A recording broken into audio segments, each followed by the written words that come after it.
Chacun se fait une idée du monde et de la réalité et croit naturellement que cette idée est juste et qu'il partage sa perception avec les autres.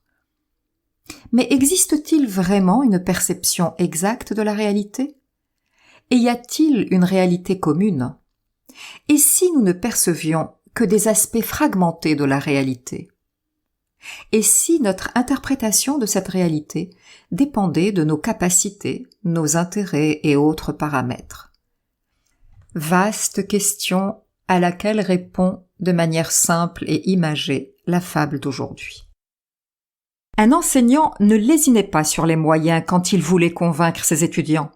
On raconte qu'un jour, voulant faire un cours sur la réalité de la réalité, il ramena un éléphant dans sa classe, puis il éteignit la lumière. Il fit ensuite entrer les étudiants l'un après l'autre dans le noir, les yeux bandés, en proposant à chacun de deviner ce qui se trouvait là, au milieu de la pièce. « Cela s'appelle un éléphant, leur dit-il. Dites-moi ce que c'est qu'un éléphant. » Aucun de ces étudiants ne savait ce qu'était un éléphant ni n'en avait jamais vu un de sa vie. Et pour trouver la réponse, ils étaient autorisés à toucher cette chose, puisqu'ils ne pouvaient pas la voir. Un premier élève entre dans la pièce. Il pose la main sur la trompe de l'éléphant et se met aussitôt à rire, ravi d'avoir trouvé rapidement. « Facile, c'est un tuyau d'eau. Un éléphant, c'est un gros et grand tuyau. Il est sûrement conçu pour arroser les jardins des empereurs. » Un deuxième étudiant entre à son tour. Il tâte consciencieusement l'immense oreille du pachyderme.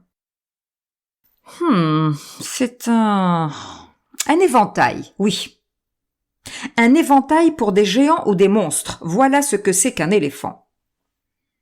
Un troisième étudiant s'avance dans le noir et sa main tendue heurte la jambe de l'animal. Il réfléchit et conclut. « C'est un pilier, maître. C'est une colonne revêtue de cuir. Je suppose que c'est pour soutenir une tente ou peut-être un chapiteau. » Le quatrième participant est plus patient que les autres. Il touche longuement le ventre, puis devinant que la chose est très élevée, il se hisse sur ses pieds en faisant glisser sa main vers le haut, mais il n'arrive pas à atteindre le sommet.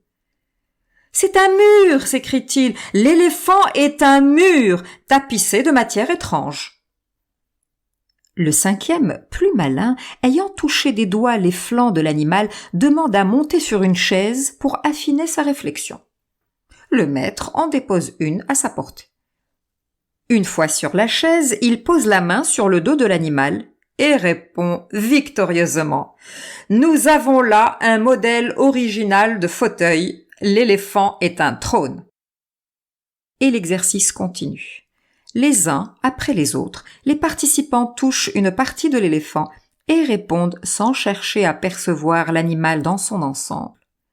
Quand tous ont donné leur opinion, l'enseignant les assemble et leur déclare. Nous vivons tous dans le noir, et l'œil de notre perception est aussi limité que la paume de nos mains. Gardez votre esprit ouvert, étudiez les alternatives et surtout comprenez que la réalité est comme un diamant à plusieurs faces. Avec des yeux aveugles, vous ne verrez toujours qu'une seule dimension.